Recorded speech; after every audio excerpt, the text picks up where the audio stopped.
състезанието по околен свят, на което те се явиха на 19. Имаме няколко деца с отличен резултат. Много добре са се справили отлично. И за това ги поздравявам и се надявам на следващите състезания да покажат също отлични резултати и да бъдат по-смели, защото от тук нататък много такива мероприятия им предстоят. Първото, което е най-горе, е на Ради.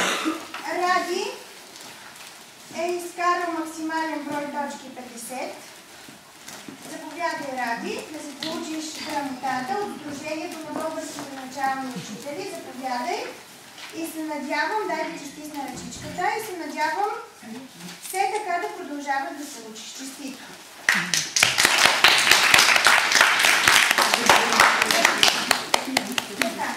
Йоанна Валериева, тя е получила 49 точки. Отново отлично.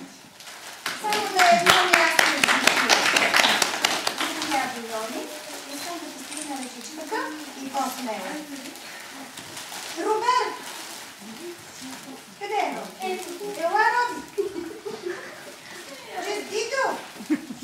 Значи, за достойното представяне и показани знания ти също ще получиш грамота. Заповядай. Дария!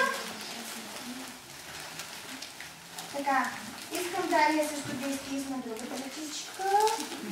Другата ръчичка да стигна на Дария. Отново 50 точки. Честито! И се надявам и на другите състезания да представиш толкова добре. Александър. Алекс с 48 точки. Браво!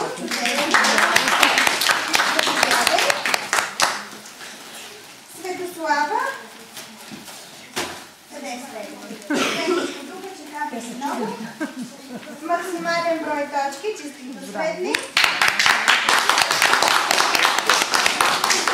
Людмил.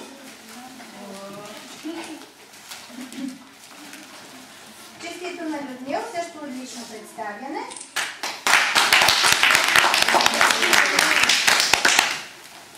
И Александър.